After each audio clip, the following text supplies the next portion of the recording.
Bonjour à tous ceux qui sont connectés et bienvenue à ce café géo virtuel via Zoom.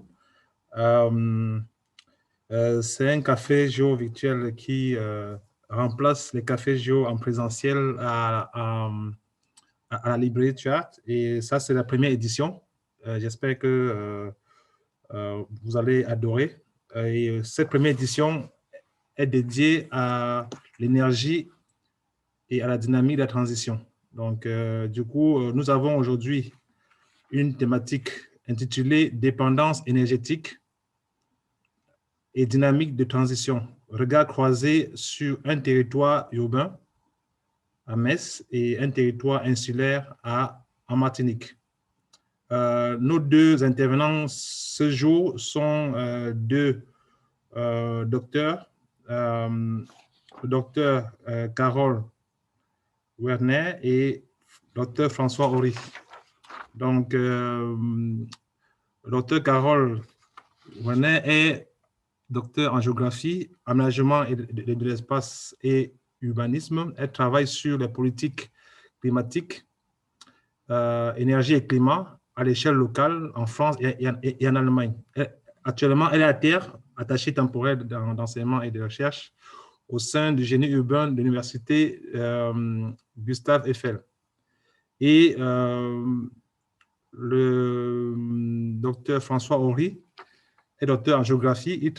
Il a travaillé en fait sur sa thèse sur la notion de transition énergétique dans les territoires d'outre-mer français et plus précisément à l'échelle de l'île de la Martinique. Donc, il est actuellement ingénieur et chercheur associé au laboratoire ESO. Donc, je vais, comme à l'accoutumée, ce café géo virtuel sera sur 1 heure et demie.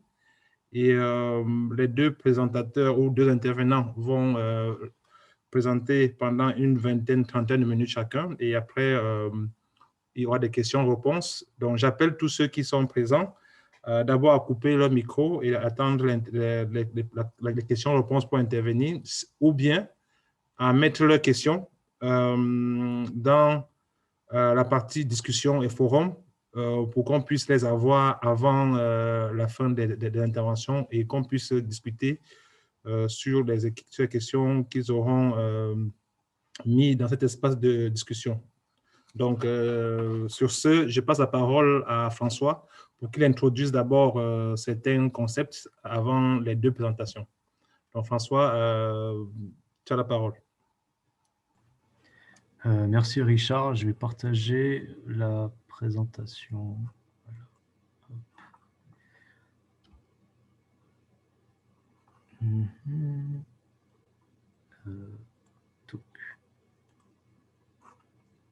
Voilà, normalement vous voyez bien mon écran, je suppose. D'accord. Donc là, en fait, c'est une première présentation qui a pour objectif de présenter les notions clés que l'on va mobiliser avec Carole dans nos présentations après. Donc, ce café géo va se dérouler en fait en 3 temps, avec, donc dans un premier temps, là, cette introduction aux notions clés, et on va voir un peu plus profondément ce que c'est la transition énergétique, et ce que c'est la dépendance au sentier, ou encore carbon lock-in, comme elle est appelée. Après, dans un deuxième temps, Carole va nous présenter son sujet de recherche sur la ville de Metz, et ensuite, moi, je vais vous présenter mon sujet de recherche sur l'île de la Martinique. Mais là, maintenant, là, tout de suite, c'est vraiment sur cette première partie dont je vais vous parler. Donc d'abord, la transition énergétique, elle est incroyablement complexe et c'est un concept qui n'est ni consensuel et qui a aussi de multiples dimensions. Cette diapositive est incroyablement lourde et j'ai voulu vous la montrer très lourde parce que je ne vais pas détailler ce que c'est exactement la transition énergétique. Donc, ce qu'il faut retenir, c'est que quand on parle de transition énergétique, généralement, il faut faire des choix. Et aujourd'hui, les choix qu'on a fait avec Carole, c'est de parler de la transition énergétique comme un phénomène de passage de sources d'énergie à d'autres, pour rester assez simple. Ensuite, on travaille à l'échelle de secteurs énergétiques spécifiques. On ne peut pas tout traiter non plus. Et ces secteurs sont la production d'électricité et la production de chaleur. Et enfin, notre question commune avec Carole, c'est comment est-ce que finalement la dépendance au sentier affecte la transition énergétique et ou les choix d'approvisionnement. Donc, pardon. Voilà. Donc maintenant qu'on a introduit ce qu'on entendait par transition énergétique, on passe à cette notion de dépendance au sentier, qui est finalement l'inertie des choix précédents sur les futures directions possibles. Et c'est un phénomène qui est plutôt simple à comprendre si on prend l'exemple du clavier, des dispositions des touches sur les claviers, que ce soit les claviers anglo-saxons ou les claviers français avec l'AZERTY. En fait, c'est des dispositions de touches qui ont été pensées et mises en avant lors de l'utilisation des machines à écrire, qui ne sont pas du tout faites de la même façon que les claviers d'ordinateur, qui sont des pièces électroniques. Et les dispositions AZERTY et QWERTY ont été pensées de manière à ce que les pièces s'entrechoquent le moins possible. Et donc, malgré le fait qu'on ait évolué en termes d'outils, eh bien, ce sont ces dispositions qui ont demeuré alors qu'il y a des alternatives. Et donc, par exemple, là, pour le QWERTY, on a l'alternative de la disposition des touches Dvorak. J'avoue que je n'en avais jamais entendu parler avant de chercher un peu sur le sujet, afin de faire sa présentation. Et c'est pareil pour l'AZERTY. En fait, vous avez une alternative qui s'appelle la disposition Bepo. Je n'avais jamais entendu parler de ça, mais en fait, c'est des alternatives qui permettent d'avoir un certain nombre d'avantages sur ces dispositions QWERTY et AZERTY, notamment le confort des mains, la rapidité d'écriture. Alors, ce n'est pas toujours vrai, mais en tout cas, les mains qui bougent moins afin d'écrire, parce que les lettres qui sont les plus utilisées ont été rapprochées et leur disposition est mieux pensée. Et malgré le fait que finalement, ces dispositions alternatives soient meilleures, c'est le QWERTY et l'AZERTY qui demeurent, malgré le fait que ce soit des dispositions qui aient été pensées pour d'autres machines que les ordinateurs. C'est ça la dépendance au sentier, c'est de rester dans un système malgré le fait que les alternatives soient supérieures et en plus rentables. Mais on ne les utilise pas parce que, pour un certain nombre de raisons, notamment parce qu'il faut réapprendre à utiliser un autre clavier avec des nouvelles touches par fainéantise, etc. Ce phénomène de dépendance sentier a été conceptualisé, alors avec un graphique, là c'est un peu plus parlant, au travers de plusieurs phases, avec une phase où on n'est pas encore dans l'émergence de ce sentier et on a un certain nombre de choix finalement, et tous ces choix, on peut les emprunter, il n'y a pas encore de dessin de ce sentier. La deuxième phase, au contraire, c'est la phase où on va avoir la formation de ce sentier et une partie des choix sera écartée. Et donc, on voit le sentier de dépendance en rouge qui se forme et qui prend de l'importance. Et enfin, la troisième phase, vraiment, on a tous les choix qui sont représentés par les petites étoiles qui disparaissent. Et finalement, on n'a que des choix alignés, qu'un type de choix. Les autres choix, ils existent toujours, mais ils sont devenus complètement invisibles et on ne peut plus les emprunter. Donc ça, on appelle ça le verrouillage, c'est appelé le lock-in. Et pour la transition énergétique, on parle aussi de carbon lock-in, c'est-à-dire le verrouillage des énergies carbonées. Donc aujourd'hui, l'intérêt, c'est de savoir, au travers de nos sujets avec Carole, si on continue finalement sur cette phase de verrouillage et de dépendance au sentier, ou si on va arriver dans une autre phase que la phase 3, c'est-à-dire une phase où éventuellement on va un peu revenir en arrière finalement, et on va quitter ou en tout cas amoindrir ce sentier de dépendance afin de développer de nouvelles alternatives qui seraient des énergies, des sources d'énergie autres que ce qui peut avoir été, qui a été mobilisé auparavant. Donc voilà, je vous remercie de votre attention. Le temps que Carole prépare sa présentation, je vous laisse là quelques références avant d'enchaîner. Merci François. Je ne sais pas si je peux du coup partager mon écran, si tu as encore le tien d'inscrit. Alors voilà, nickel.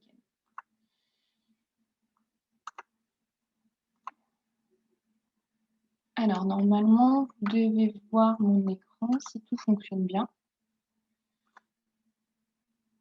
Ouais, je pense que c'est bon. Okay. Très bien, merci François pour cette présentation. de ces notions. Donc, comme disait Richard, je suis Carole Werner, j'ai rédigé une thèse sur l'historicité de la transition énergétique bas carbone. J'ai fait une analyse comparée des politiques énergie-climat à l'échelle locale sur 2 villes, une ville française qui est celle de Metz et une ville allemande, Sarrebruck, sous la direction de Cyril Ménianov. Donc pour cette présentation, l'objectif, un des objectifs, ça va être finalement de comprendre les changements et les persistances des ressources énergétiques utilisées au sein du mix énergétique d'une ville, et en l'occurrence celle de Metz, puisque je vais m'appuyer sur une des études de cas que j'ai menées dans le cadre de ma thèse, donc Metz qui est située en Moselle, dans le Grand Est. L'idée, ça va être en fait de retracer la trajectoire énergétique de la ville de Metz, qui est faite en partie de dépendance au sentier vis-à-vis de ressources fossiles, mais qui opère aussi depuis une dizaine d'années une diversification vers les énergies renouvelables. Donc l'objectif, ça va être de retracer les héritages énergétiques qui pèsent plus ou moins dans l'appropriation des enjeux de transition bas carbone par les acteurs locaux de l'énergie. Donc finalement, d'étudier la transition énergétique dans une perspective historique. Pourquoi la ville de Metz? Déjà dans un premier temps, c'est que c'est une ville qui est assez atypique dans son système énergétique, puisqu'elle dispose d'un système énergétique local. On sait qu'en France, l'énergie est un secteur qui est majoritairement détenu par des opérateurs historiques à l'origine nationalisés, donc EDF, GDF, Engie. Mais à Metz, il y a une structuration du secteur en fait qui est un peu plus différente, très différente même. C'est que Metz dispose finalement d'une entreprise locale de l'énergie, de la première entreprise locale d'énergie indépendante dans son capital vis-à-vis d'EDF, et qui s'appelle l'usine d'électricité de Metz, qui appartient à 85% à la ville de Metz et 15% à la Caisse des dépôts et consignations. Donc c'est un outil finalement de gestion municipale de l'énergie qui va produire, qui va distribuer et fournir, c'est-à-dire commercialiser de l'électricité et de la chaleur notamment au sein d'un chauffage urbain qui est alimenté à plus de 60% d'énergie renouvelable et de récupération. Donc l'UM, elle dispose de tout un panel d'unités de production, que ce soit des centrales hydroélectriques, d'une centrale thermique en cogénération, c'est-à-dire qui va produire et de l'électricité et de la chaleur. Et cette centrale en cogénération va être alimentée principalement à partir de biomasse locale et de déchets incinérés. Elle dispose aussi d'une centrale photovoltaïque et de parcs éoliens. Et sur sa production, en fait, toutes ces unités-là répondent à environ plus ou moins 15% des besoins de la ville. Donc cette gestion communale de l'énergie, c'est un héritage allemand, puisque cette entreprise UEM a été créée en 1901 sous annexion allemande. Et c'est une tradition, c'est traditionnel en fait en Allemagne, puisque les villes disposent de ce type d'entreprise qu'on appelle les Stadtwerke, littéralement les ateliers municipaux, qui gèrent la production, la distribution et la fourniture d'énergie, mais en même temps d'autres services locaux, comme la distribution de l'eau ou encore les transports en commun. Donc l'UM, ça va vraiment incarner en fait ces héritages allemands concernant l'énergie, et c'est vraiment une exception dans le paysage énergétique français.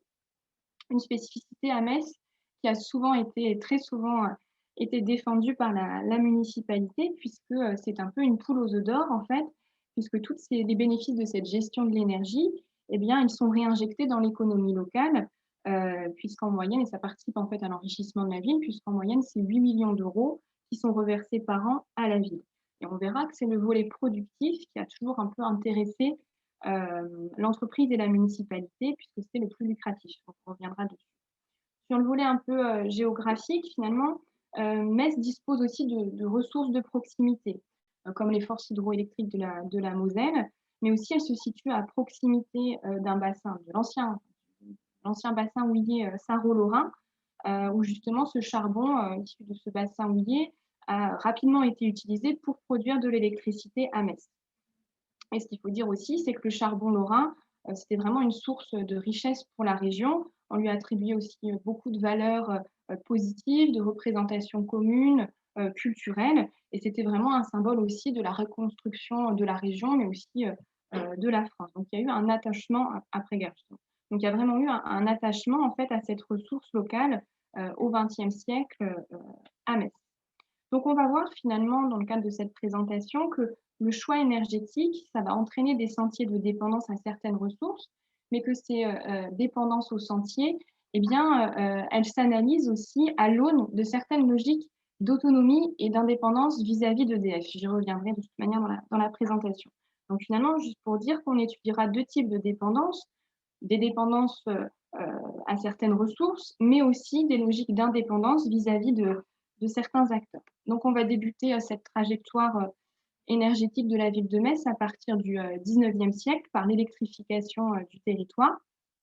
Et concernant cette électrification, les débuts de l'électrification de la ville, eh bien, ça va démarrer par l'activation d'une ressource hydroélectrique pour l'éclairage urbain, puisque ça va être vraiment les premiers usages de l'électricité à Metz. Ça va être le moment où on va changer, on va passer du gaz d'éclairage à l'électricité pour justement éclairer que ce soit les lieux de prestige comme l'Opéra-Théâtre ou encore les rues de la ville.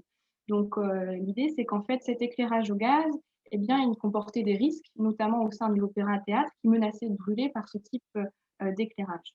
Donc, du coup, la municipalité a décidé de changer cet éclairage pour passer à l'électricité.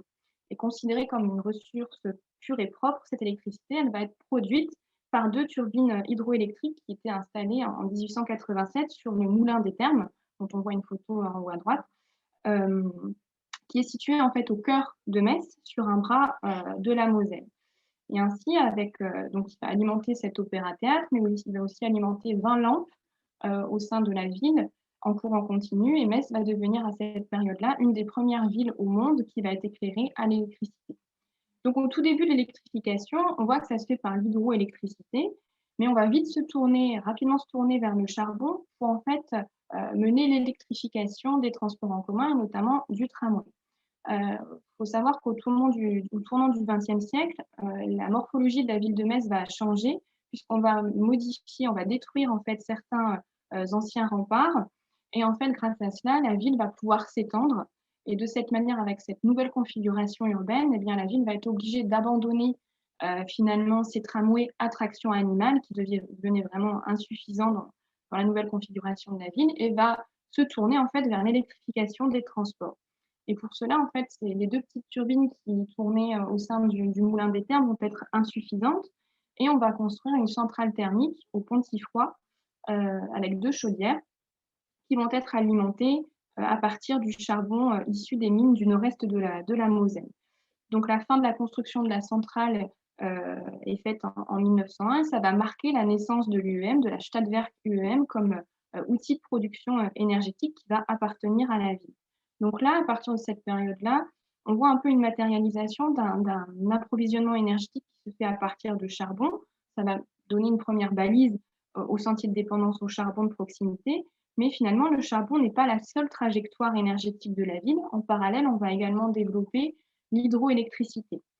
Et cette hydroélectricité, elle va se développer en fait un peu par opportunité, puisqu'à la fin de la Première Guerre mondiale, vous avez Metz qui va retourner dans le giron français et on va aussi mener plein de travaux de canalisation de la Moselle pour justement faire passer les chalands jusqu'en Allemagne.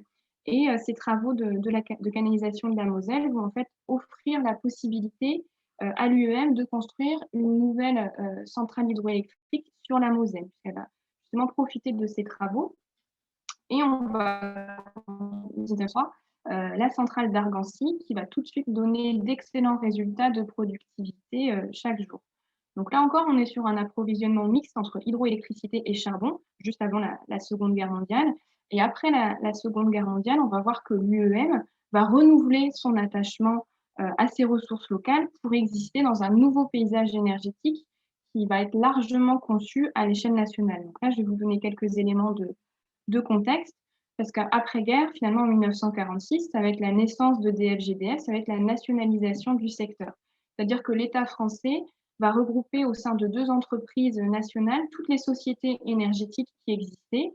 Donc, ça va mettre fin finalement à l'existence des sociétés privées et ça va également imposer un prix unique à l'électricité. Donc, les systèmes de production qui dépassent les 8 MW sont directement nationalisés auprès de DF-GDF et les entreprises communales comme l'UEM, eh bien, elles deviennent un petit peu l'exception mais certaines continuent d'exister en marge de ce système nationalisé, et notamment au prix de nombreuses batailles réglementaires. Et l'UEM choisit de ne pas rejoindre EDF, principalement parce qu'en fait, elle est approvisionnée par le charbon local. Et cette proximité avec le charbon, ça va lui conférer des avantages et une certaine compétitivité du prix du kilowattheure qu'elle produit. Autrement dit, finalement, le charbon va permettre à l'UEM de se maintenir dans un système énergétique qui est en train de se nationaliser. Donc ce charbon, il va être utilisé notamment dans un réseau de chaleur au sein de la ville, ce qui va diversifier et sécuriser les activités de l'UEM. Mais ça va aussi avoir comme conséquence de renforcer ce sentier de dépendance au charbon. Ce qu'il faut savoir, c'est pourquoi il y a eu l'émergence d'un réseau de chaleur au sein de la ville, c'est qu'après-guerre, vous avez toute une nouvelle politique de logement qui va être menée, puisque après-guerre, il y a eu de nombreuses destructions, il y a eu une pénurie de logements, et juste après-guerre, la municipalité, toute l'équipe municipale va mettre en place un programme de nouvelles habitations. Elle va construire des grands ensembles. Et ces grands ensembles, eh bien, il va y avoir une réflexion sur leur approvisionnement énergétique. Et avec l'UM et la municipalité, on va décider de construire finalement un réseau de chauffage urbain qui va alimenter ces grands ensembles. Mais finalement, la vieille centrale du Pontifroy de l'UM ne va plus suffire et l'UM va décider de construire une nouvelle centrale en 1961 en cogénération qui va être Chambières et qui va fonctionner à partir du charbon lorrain. Donc là, à cette période-là, on accentue une dépendance au charbon régional pour répondre à des politiques de logement, mais aussi pour maintenir l'UEM, car le chauffage urbain est une activité plus sûre par rapport à l'électricité qui reste largement détenue maintenant par EDF. Donc c'est une forme de sécurisation de ces activités grâce au chauffage urbain et in fine grâce au charbon. Néanmoins, sur le volet de l'électricité, l'UM achète toujours une grosse partie de l'électricité auprès d'EDF après-guerre. Donc il y a une forme forcément de dépendance à EDF, mais cette dépendance, elle est moins importante que dans d'autres villes par le fait que l'UM dispose d'une part d'autoproduction électrique qui n'est pas négligeable. Donc cette autoproduction, elle a toujours intéressé l'UM dans le sens où elle est plus rentable que les achats auprès d'EDF, et l'UM va continuer justement de limiter sa dépendance vis-à-vis de cet opérateur en augmentant ses capacités de production hydroélectrique avec 2 nouvelles centrales à la fin des années 50 et à la fin des années 60, où elle va construire des centrales hydroélectriques tout au long de la Moselle. Donc vous avez la centrale de Vadrino en 57 et la centrale de Jouy aux Arches en 68. Et à la fin des années 60, grâce à ces nouvelles capacités de production et aussi une excellente hydraulicité de la Moselle, ainsi que la mise en place d'une nouvelle turbine à Chambières, eh bien l'UEM va produire davantage qu'elle n'achète à EDF.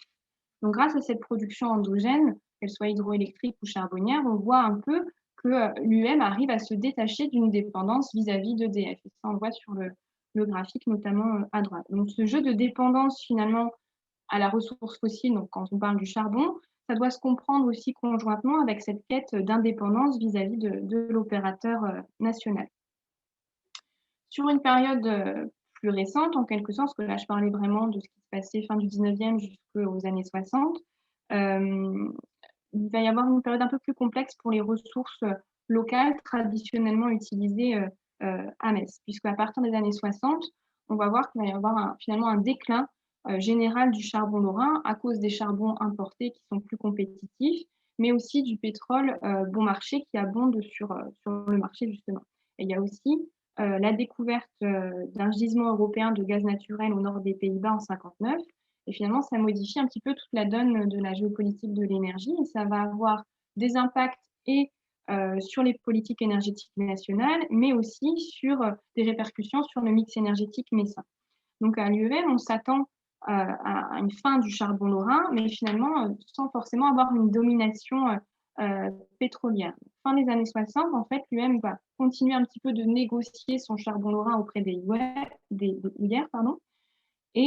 mais juste avant justement ces chocs pétroliers, elle va quand même se tourner un petit peu vers le fioul, vers le pétrole, où elle va installer 2 chaudières au fioul pour produire et de la chaleur et de l'électricité. Jusqu'à cette période-là, donc tout début des années 70, le fait de produire au fioul coûte 30% moins cher que de produire au charbon. Et en même temps, elle va utiliser de la vapeur issue de l'usine d'incinération des déchets qui a été installée à proximité de la centrale de Chambières. Mais comme on le voit sur ce schéma, le pétrole n'a pas été la voie suivie pour la production thermique au sein de Metz, notamment à cause des chocs pétroliers dans les années 70. Donc l'UM, après ces chocs-là, va se retourner en direction du charbon lorrain et va conserver cet attachement au charbon lorrain jusqu'en 2004, date de fermeture de la dernière mine de charbon lorraine. Puis après cette période-là, après 2004, elle va continuer d'importer du charbon d'Afrique du Sud jusqu'en 2019. Donc là, assez clairement, on voit cet attachement au charbon, ce sentier de dépendance.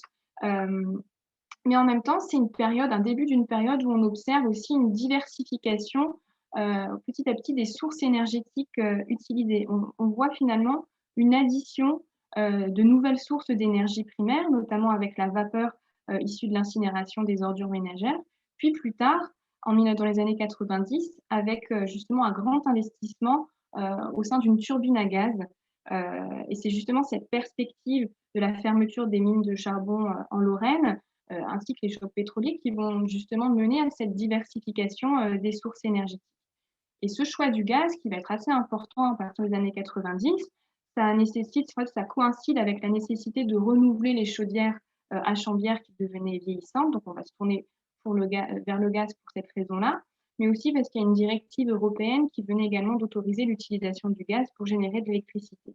Donc, la turbine à gaz, la TAG, ça va être un outil pour lisser les pics de consommation du territoire et ça va permettre de réduire les appels de l'UEM auprès d'EDF. Donc là, on le voit sur ce schéma également. La TAG va permettre de réduire la part du charbon dans le mix thermique de l'UEM. Et sur cet autre schéma, on voit aussi que la TAG permet de se détacher des achats auprès d'EDF et de répondre à près d'un tiers de la demande d'électricité. Donc, même si l'UEM, elle continue d'utiliser du charbon, on voit qu'avec la turbine à gaz, l'entreprise commence un peu à rompre avec la valorisation historique du charbon et le gaz lui permet finalement d'acquérir une production autonome de façon rentable et de réduire ses appels auprès d'EDF, qui est un petit peu le leitmotiv de l'UEM. Donc, c'est un tournant finalement dans la trajectoire énergétique de Metz et de sa trajectoire énergétique traditionnelle, même comme si je le disais, elle continue d'importer du charbon jusqu'en 2019. Il y a une stratégie de diversification qui est née au sein de la production thermique et électrique. Donc, on a et de l'hydroélectricité, du charbon, mais aussi du gaz et de la vapeur issue de l'incinération des ordures ménagères afin de conserver cette production propre d'électricité. Et depuis les années 2000, qu'est-ce qui s'est passé, notamment au contact des enjeux de transition énergétique, ce qui nous intéresse particulièrement aujourd'hui. Donc, depuis les années 2000, il y a deux enjeux principaux majeurs auxquels doit faire face l'UEM. C'est dans un premier temps la libéralisation du marché de l'énergie à l'échelle européenne qui va entraîner de nouvelles négociations avec EDF. Donc là, je vous donne quelques éléments de contexte également. C'est qu'à partir, à la fin des années 90, début des années 2000, vous avez le système énergétique à l'échelle européenne qui va être vraiment bouleversé. C'est-à-dire que les systèmes énergétiques des pays européens vont être ouverts à la concurrence européenne. Donc, pour faire très simple, les consommateurs peuvent dorénavant choisir leur propre fournisseur d'énergie. Et à ce moment-là, donc, au tournant des années 2000, vous avez l'UEM, comme plein de petits producteurs d'électricité, des producteurs municipaux notamment, se retrouvent dans une situation vraiment incertaine face à cette vague de concurrence. Et de ce fait, pour sécuriser un peu son existence, l'UEM va en quelque sorte s'adosser un petit peu à EDF en négociant de la manière la plus avantageuse possible des tarifs de cession, c'est-à-dire des tarifs que les entreprises comme l'UEM vont payer pour acheter de l'électricité auprès d'EDF. Donc au début de cette période, c'est sécurisant d'avoir un tarif bien négocié pour l'achat d'électricité dans cet environnement concurrentiel. Néanmoins, le volet de la production endogène reste toujours très intéressant pour l'UEM.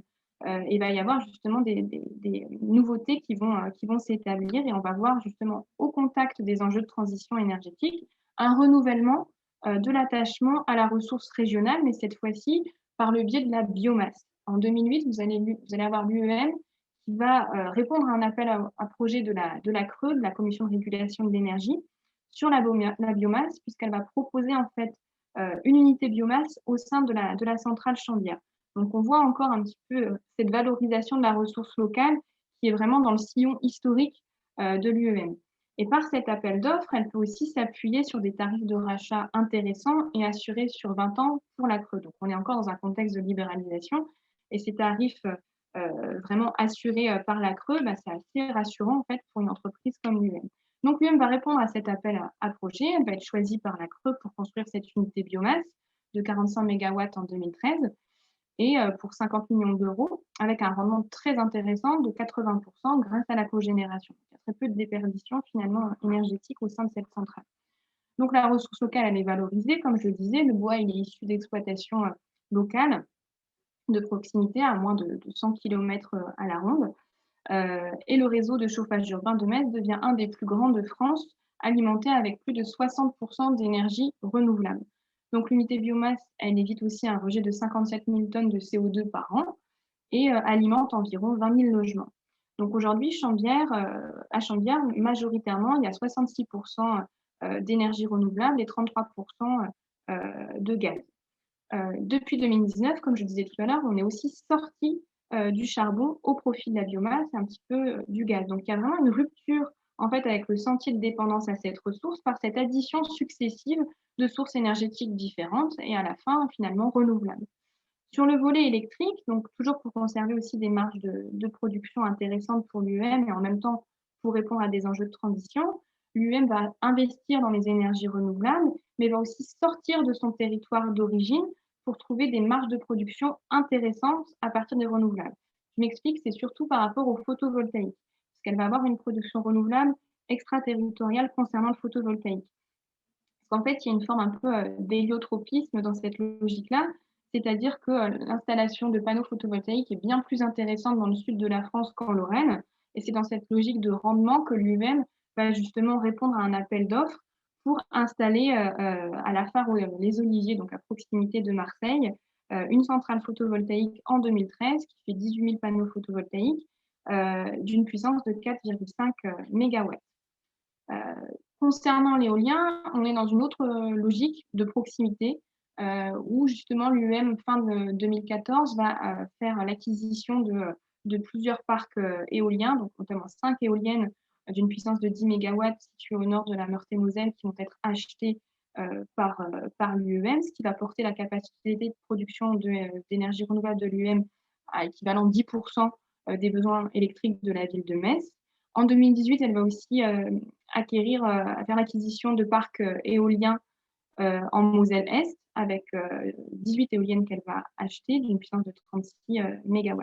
Donc, ce qu'on peut dire sur ce développement des éoliennes par l'UM, c'est assez compliqué. C'est pour ça qu'elle fait des rachats de parcs, puisqu'elle il y avait tous ces territoires autour de l'UM étaient déjà utilisés en fait par d'autres compagnies, notamment des compagnies allemandes qui avaient déjà utilisé ces territoires pour implanter des énergies éoliennes. Et du coup, il y avait très peu d'espace pour l'UM pour créer de nouvelles installations, notamment par le fait qu'il y ait de nombreuses contraintes d'ordre administratif. Par exemple, autour de la ville de Metz, vous avez des territoires, des zones militaires où là, c'est impossible de construire ce type d'éoliennes. Ou alors, vous avez aussi des nouvelles zones environnementales, écologiques, où il y a certaines espèces d'oiseaux qui reviennent un petit peu, notamment le milan royal, qui revient coloniser un peu le secteur. Donc, dès qu'on trouve un nid, impossible de construire une éolienne pour cela. Donc, c'est pour ça que le développement des éoliennes à l'UM s'effectue plus par achat de parcs que par investissement dans la production de nouvelles éoliennes. Concernant l'hydroélectricité, vous avez toujours les centrales, les vieilles centrales des années 30 ou des années 50 qui sont encore là, qui fonctionnent très bien. Il n'y a pas de projet d'installation de nouvelles centrales sur la Moselle, car comme je l'expliquais tout à l'heure, c'était vraiment par opportunité, entre guillemets, puisque c'était au moment où il y avait des travaux sur la Moselle, ce qui permettait de mutualiser un petit peu les travaux pour construire ce type de centrale. Néanmoins, en 2019, vous avez l'UEM qui a fait l'acquisition de 3 nouvelles centrales hydroélectriques, une à Frouard en Meurthe-et-Moselle et 2 à Huningue dans le Haut-Rhin. Donc, on voit vraiment au contact de ces enjeux de transition, l'UEM verdit son mix énergétique tout en évinçant petit à petit cette ressource charbonnière. Autrement dit, on voit que l'appropriation des enjeux de transition par l'UEM se fait justement au profit d'une diversification des sources énergétiques d'origine renouvelable avec des stratégies de délocalisation de la production ou encore d'acquisition de certaines unités de production, le tout dans une logique forcément de rentabilité. Donc 2 sur 3, cette production renouvelable, elle est toujours intéressante pour l'UM, déjà parce que ça répond à des enjeux de transition, mais aussi parce que ça limite également ses achats auprès d'autres fournisseurs. Donc en conclusion, ce qu'il faut retenir sur ces questions de dépendance au sein d'un système énergétique, c'est qu'à Metz, à l'origine, il y a des dépendances au sentier concernant le charbon, on voit que ça s'est délité, mais ces dépendances au sentier, elles s'expliquaient aussi par la volonté de l'UM, de l'entreprise, finalement de se détacher des approvisionnements d'EDF pour finalement exister. L'UM est vraiment exceptionnel dans le paysage énergétique français et il a fallu finalement trouver des stratégies de production pour qu'elle continue d'exister. Et ces stratégies de production, à un moment donné, ça passait par l'utilisation accrue du charbon, notamment juste après la Seconde Guerre mondiale.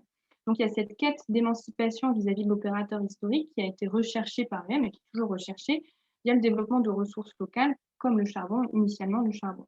Puis, à l'heure actuelle, sur le mix énergétique, on voit qu'au contact de ces enjeux de transition, l'UM prend un tournant qu'il faut souligner, puisqu'elle bifurque de son sentier de dépendance au charbon, qui était déjà bien entamé par l'installation de la turbine à gaz, mais elle l'accélère en quelque sorte par cette diversification de ses sources de production renouvelables qu'elle arrive à développer soit par des stratégies de délocalisation ou d'acquisition d'unités de production. J'espère que je n'ai pas été trop longue. Je vous remercie de votre attention.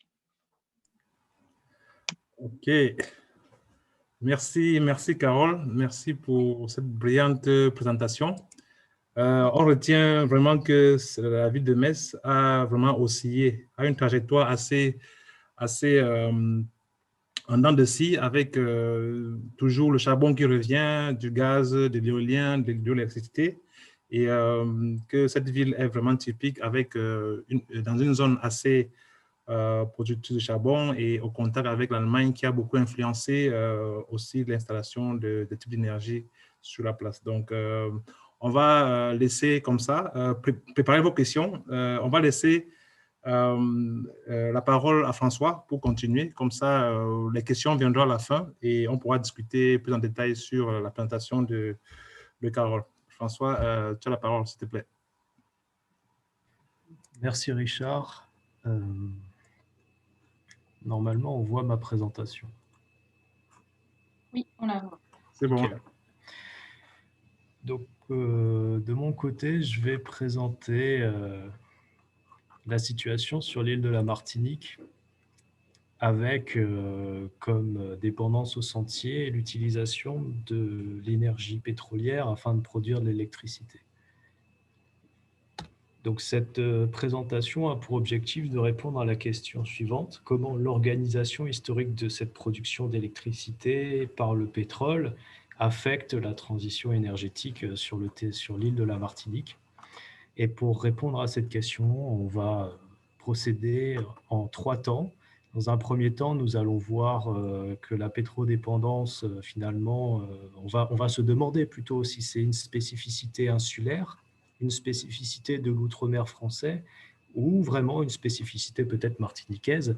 Ça, on le verra tout à l'heure. Ensuite, on verra, une fois qu'on aura présenté ça, l'histoire électrique de la Martinique, comment elle est rentrée en pétrodépendance pour sa production d'électricité. Et ensuite, on verra si l'île se projette plutôt dans un maintien de l'utilisation de cette énergie pour produire son électricité ou s'il existe beaucoup de perspectives de transition vers d'autres sources renouvelables. Donc, cette première partie, ici, je vous présente une carte que j'ai produite durant ma thèse, qui montre en violet l'utilisation, la part du pétrole dans la production d'électricité des territoires insulaires de la Caraïbe. Et on voit effectivement que le violet revient partout, dans tous ces territoires, qu'ils appartiennent aux anciennes puissances coloniales européennes ou qu'ils soient indépendants. Donc ici, là, en rouge, on a la flèche, c'est l'île de la Martinique, où il y a pas mal de pétrole, de la même façon que sa voisine Sainte-Lucie, qui est indépendante, ou de la même façon que Porto Rico, qui est plus ou moins rattaché aux États-Unis. Donc, peu importe l'appartenance administrative, finalement, il existe dans les territoires insulaires une proximité entre cette énergie pétrole et la production d'électricité. Maintenant, si on regarde, si on porte l'analyse sur les territoires français, assez spécifiques, c'est-à-dire les zones non interconnectées, donc majoritairement des îles, y compris la Corse, mais aussi des territoires qui sont caractérisés d'isolés par EDF pour le réseau électrique, comme la Guyane, c'est-à-dire que c'était des très grands territoires, mais ils ne sont pas interconnectés à d'autres espaces pour produire l'électricité. Eh bien, la Guyane aussi fait partie de ces territoires français, et ils utilisent tous, au début des années 2000, du pétrole afin de produire leur électricité. Et là émerge finalement la spécificité du territoire martiniquais, puisque 100% des moyens de production utilisés sur l'île sont des moyens de production utilisant le pétrole afin de produire l'électricité. C'est ça qui démarque l'île de la Martinique des autres îles, même la Guadeloupe, qui est l'île sœur, qui est à proximité géographique directe et qui cumule les mêmes spécificités en termes de nombre d'habitants et de densité d'habitants, par exemple. Eh bien, au début des années 2000, elle avait déjà un peu de bagages charbon, donc pas uniquement le pétrole pour produire son électricité. Et puis on voit que ça a été un territoire qui mobilise déjà de la géothermie, qui a déjà un parc éolien et hydraulique. Seule la Martinique est seule à utiliser autant de pétrole au début des années 2000, ce qui en fait finalement un territoire spécifique en lien avec cette énergie. Donc maintenant, on va voir comment la Martinique est entrée dans cette pétrodépendance. Et on a, on va dire, 3 grandes phases historiques de l'histoire énergétique du territoire. Alors, énergétique au-delà de la production d'électricité. Donc, avant qu'il y ait production d'électricité, on avait le recours à différentes sources d'énergie renouvelables, notamment le vent, l'attraction animale et le travail des hommes. Et on ne va pas trop se préoccuper de cette première période. On va directement passer au premier pas de l'électricité sur l'île et ensuite l'utilisation massive du pétrole afin de produire cette électricité. Donc pour les premiers pas de l'électricité sur l'île, on a finalement de petits moyens, au départ, de petits moyens de production renouvelables qui alimentent des structures de proximité. Et ici, on a un exemple avec la distillerie d'Epaz, qui utilise une petite roue afin de produire de l'électricité. La photo de la roue est ici.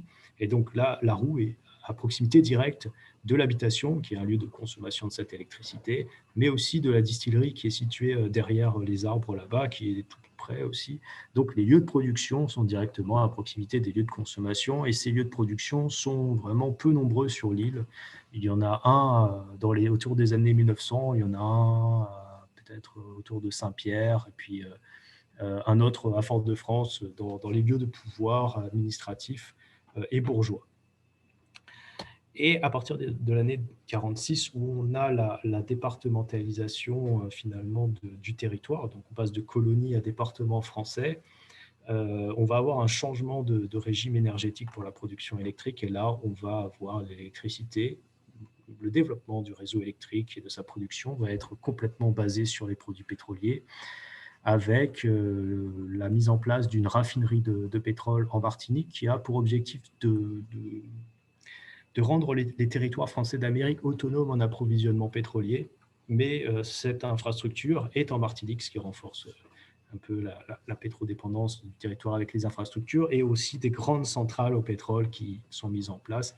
Et finalement, cette raffinerie alimente ces grandes centrales au pétrole qui diffusent l'électricité sur le réseau de la Martinique, ce qui fait qu'on s'extrait complètement des logiques qui étaient précédemment présentées entre la proximité entre les lieux de consommation et les lieux de production. Ici, vous avez, au début des années 2000, des moyens de production qui sont tous situés sur la côte caraïbe de l'île, au centre et un peu au nord. Et en fait, ces moyens de production alimentent un réseau qui maille sur le territoire. Donc là, on voit seulement le trait noir, c'est le réseau haute tension. Mais après, au niveau de ce réseau de tension, vous avez des réseaux basse tension qui alimentent l'électricité produite en ces 2 lieux à l'ensemble des habitants et des entreprises du territoire. Donc finalement, cette dépendance sentier, elle est vraiment très marquée, puisqu'au départ, on a un développement de l'électricité, mais qui ne se fait pas très rapidement, avec de très petites installations, et puis ce n'est un développement qui se passe seulement dans les milieux bourgeois, dans les lieux de pouvoir avec la préfecture, ou encore au niveau des distilleries. Et à partir de 1946, là, on a vraiment le développement de l'électricité sur l'île avec la construction finalement du réseau électrique et le développement des grands moyens de production. Et c'est la première phase on va dire, de réduction des choix possibles. Mais en fait, il n'y a que des centrales au pétrole qui ont été développées durant cette deuxième phase jusqu'aux années 70. Et j'ai choisi cette date afin de marquer vraiment le verrouillage dans le système électrique martiniquais avec la mise en place des grandes infrastructures et le couple raffinerie-centrale qui sont un peu interdépendants. La raffinerie approvisionne les centrales et les centrales sont un client finalement pour le raffineur qui s'appelle la SARA, la Société anonyme de raffinerie des Antilles. Et donc là, finalement, on va être complètement verrouillé. Alors, comment on est complètement verrouillé? Il y a des éléments qui nous permettent de le dire. Alors, malgré le fait qu'il y ait des chocs pétroliers qui vont pousser l'Hexagone, finalement, la France, de manière générale, à chercher des alternatives à la production d'électricité pour le pétrole, et c'est notamment avec le plan Mesmer que la France va sortir de l'énergie pétrole et aller vers le nucléaire pour produire l'électricité. En Martinique, il ne se passe rien. C'est-à-dire qu'on renforce la production au pétrole. Donc, on est vraiment dans un verrouillage malgré les chocs exogènes, des chocs pétroliers exogènes, qui n'ont aucun effet sur l'orientation énergétique du territoire pour produire son électricité. Et à partir des années 2000, notamment avec la directive européenne de 1996, on a les nouveaux opérateurs privés qui arrivent et effectivement, on a, en apparence, on a l'impression que ce verrouillage est un peu cassé et on a un certain nombre d'alternatives qui se mettent en place avec l'incinération des déchets, l'incinérateur des déchets, des éoliennes, des panneaux photovoltaïques qui poussent un peu partout, une centrale biomasse assez importante qui produit aujourd'hui 15% de l'électricité du territoire, mais aussi de temps en temps un renforcement avec des centrales au pétrole en 2006-2007 et puis en 2013.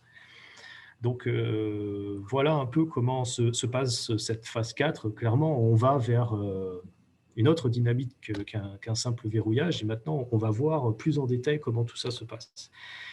Et en fait, si on regarde l'évolution géographique des moyens de production, et toujours ce violet qui représente l'usage du pétrole pour produire de l'électricité, avec des nuances de violet, mais ce n'est pas important en fait, cette couleur-là, c'est pour les moyens de production de pointe afin de répondre aux pics de consommation, et le reste, c'est les moyens de base qui produisent en tout temps.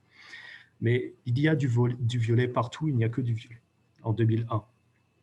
Au centre, en 2007, on voit émerger l'incinérateur de déchets qui produit un petit peu, et même le système de production au pétrole est renforcé avec une respatialisation des moyens de production vers la côte atlantique afin de conférer une meilleure stabilité dans la logique offre-demande d'électricité, afin d'être plus proche notamment des consommateurs qui sont situés dans le nord Atlantique et qui ont une stabilité de réseau moindre. Et puis enfin, en 2016, on a d'autres moyens de production qui sont utilisés, notamment l'énergie solaire sur toiture en jaune clair et puis des centrales photovoltaïques au sol en jaune un peu plus foncé. Donc, et puis depuis 2019-2020, il y a la centrale biomasse qui a doublé la taille de ce cercle-là, du coup. Et ici, vous avez les centrales une centrale éolienne, la plus grande des Antilles. Donc, clairement, il y a, en apparence du moins, une sortie du sentier de dépendance avec ici 2 centrales qui sont gérées par EDF et ici, toujours les mêmes 2 centrales qui sont gérées par EDF, mais vous avez d'autres moyens de production qui sont mis en avant, d'autres sources d'énergie et aussi de nouveaux acteurs avec Enerio, Albioma, etc. Maintenant, j'ai essayé de reprendre le travail de Seto et Al, qui reprend des formes de verrouillage finalement sur un territoire avec des verrouillages institutionnels, technologiques et comportementaux. Et ces verrouillages peuvent empêcher finalement la mise en œuvre, enfin la sortie, on va dire, d'un verrouillage au carbone. Donc ici, par exemple, on a et donc ça, ce sont les 3 dimensions finalement institutionnelles, technologiques et 3 verrouillages. et comportementales, et vous en avez un quatrième qui sont les flèches rouges en fait, et vous avez un autre verrouillage entre ces verrouillages. Donc, par exemple, vous pouvez vouloir faire du vélo, mais si les institutions locales ne mettent pas en place des pistes cyclables, vous allez avoir du mal à faire du vélo et puis à abandonner votre voiture, en gros.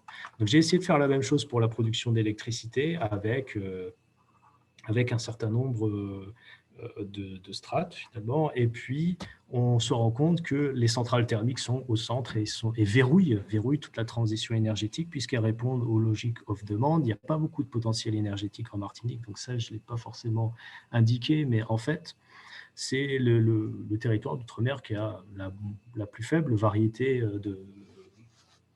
de potentiel énergétique, ou en tout cas pas forcément les plus faciles à mettre en œuvre. Il y a des potentiels géothermiques, mais ce n'est pas aussi facile à exploiter que ce que ça a été facile à exploiter à la Guadeloupe.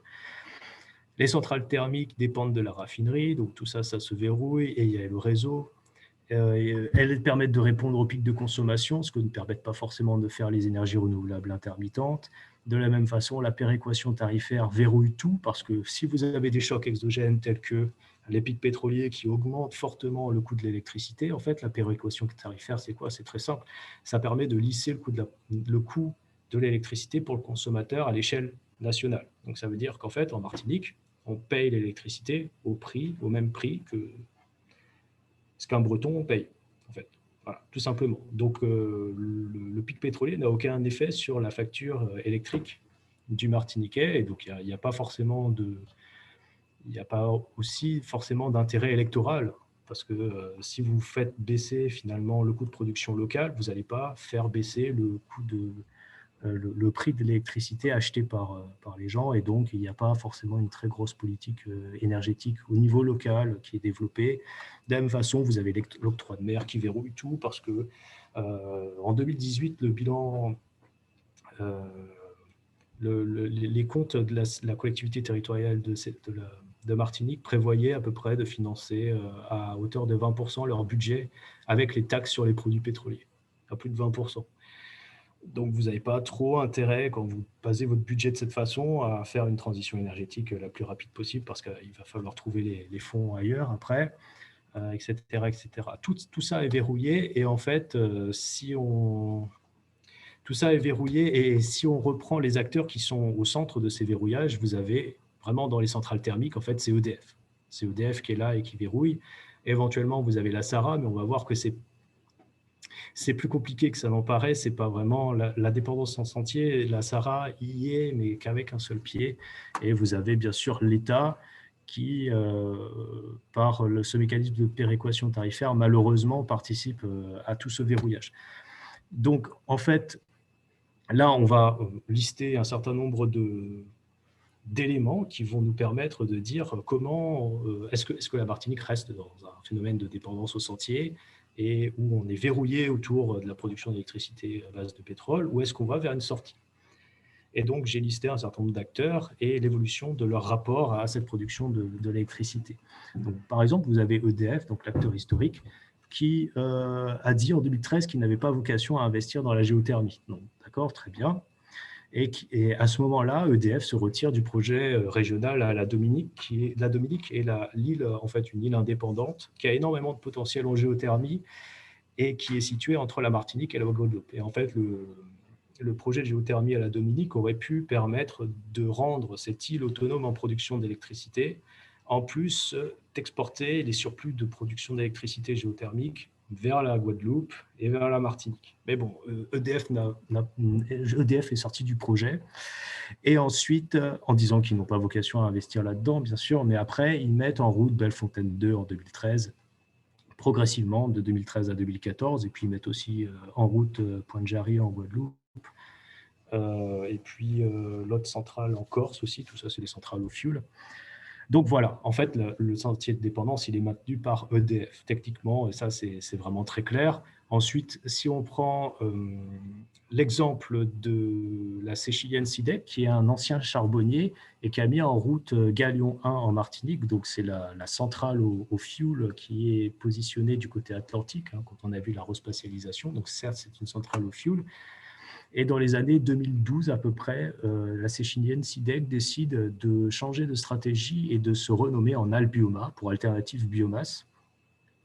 Et elle met en route en 2017-2018 progressivement sa centrale Gallium 2, qui est 100% biomasse. Alors, ce n'est pas parfait, mais on a quand même ici une restructuration et un changement d'orientation.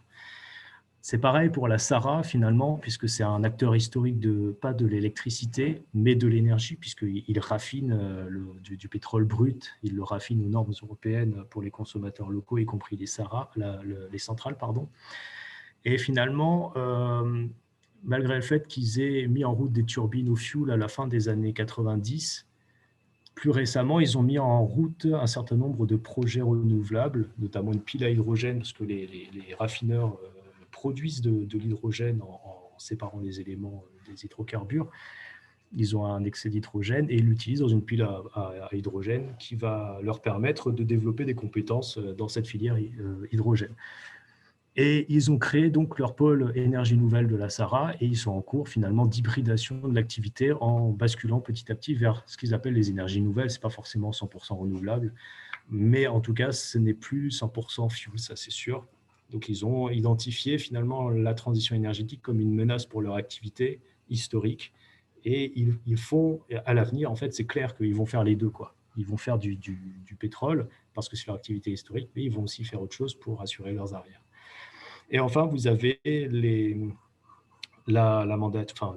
politique, on va dire, c'est-à-dire la région qui s'est mis à intervenir finalement dans la transition énergétique à partir des années 2010 avec la mandature de région de ces années-là, qui a acquis l'habilitation énergie de l'État, donc qui lui donne pas mal de pouvoir afin de décider de ce qui se fait en Martinique, et qui a décidé de mettre en place, dans ces années-là, une nouvelle gouvernance avec des nouveaux outils régionaux de la transition énergétique, notamment la mise en place de l'Agence martiniquaise de l'énergie, qui était constituée d'ingénieurs et même d'un docteur, et qui avait pour objectif, finalement, de concrétiser un savoir martiniquais sur ce qui devait se faire pour la transition, de conseiller les collectivités et de ne pas être dépendant du savoir d'EDF qui allait orienter finalement ce qui allait se faire. Ils ont aussi mis en place Énergie de Martinique et donc ils ont cherché à s'éloigner d'EDF tout en coopérant avec l'État à l'accès à l'habilitation énergie notamment, et puis le label Martinique Île Durable avec un certain nombre de grands projets. Et donc en 2016, vous avez alternance politique et le président, donc ça devient la collectivité territoriale de Martinique parce que le département et la région fusionnent. Et en fait, c'est l'opposant historique un peu à l'ancien président qui devient président de cette collectivité. Et là, vous avez une nouvelle gouvernance avec la fermeture des anciens outils qui avaient été développés et une recentralisation de la gouvernance avec l'inclusion totale d'EDF dans cette gouvernance et de nouvelles relations avec l'État avec un peu plus de tension. Notamment sur le sujet de la centrale, en fait sur les dossiers qui avaient été imaginés auparavant par l'ancienne mandature. Ce qui fait que finalement, tout ça n'est pas très clair, cette dépendance au sentier, on voit clairement qu'on est en train de la quitter, qu'il y a un déverrouillage, mais tantôt il y a déverrouillage, c'est vrai, il y a eu un premier déverrouillage depuis ces années 2000 avec une diversification des sources de production, mais tantôt il y a des restrictions de choix, tantôt, il y a des élargissements de choix et tout ça n'est pas finalement très linéaire. Tout ça fluctue et ne nous permet pas de voir clairement vers quoi on va. Donc là, juste pour vous montrer le poids de la dépendance au sentier par EDF. Donc ici, vous avez la centrale Bellefontaine 2, qui est une centrale au fioul. Alors, j'ai oublié de vous citer quelques éléments, hein, mais Bellefontaine 2 a été mise en route en 2013 et normalement, elle doit avoir une durée de vie d'environ 25-30 ans. Donc, ça va maintenir cette centrale en fonctionnement pendant longtemps, mais on peut la convertir au gaz, ce qui permettrait de limiter notamment les émissions de gaz à effet de serre à hauteur de 160 000 tonnes équivalent CO2 et donc de limiter la consommation de 152 000 tonnes équivalent pétrole de fuel. et de les remplacer par du gaz, bien évidemment. Donc, la convertir, ça permettrait aussi de faire des gains conséquents. Et ces gains sont à hauteur à peu près de l'ensemble des projets qui sont imaginés dans les PPE de Martinique à l'horizon 2023, ou même ultérieur à 2023, en termes de consommation de pétrole. C'est-à-dire que si on remplace le pétrole par le gaz à Bellefontaine 2, ça équivaut à l'ensemble des installations qui sont imaginées et des projets possibles ENR. C'est énorme, c'est absolument énorme. Et là, on voit que finalement, c'est la décision d'EDF, c'est EDF qui va décider de convertir ou non sa centrale au gaz sur des critères économiques, encore une fois. Donc voilà, c'était pour montrer tout ce poids. Je vous remercie de votre attention. Pour les plus téméraires, parce qu'il est tard et je vous ai mis quelques références, notamment ma thèse, si vous voulez, et pour les autres, vous pouvez apprécier la photo. Voilà. OK. Merci François. Merci pour cette brillante présentation. Et surtout de nous avoir présenté un cas différent de celui de Metz, un cas sur une partie insulaire et surtout sur un territoire d'outre-mer qui est assez typique de cette difficulté, comme vous l'avez dit au début de votre présentation, d'une difficulté de choix de transition et surtout d'un jeu d'acteurs assez intéressant où on voit se mêler les acteurs à la fois étatiques, les acteurs privés et surtout les acteurs locaux qui se battent pour le choix des différents types d'énergie et qui s'en sortent toujours pour trouver une solution assez intéressante pour s'aligner sur la loi européenne de la transition énergétique.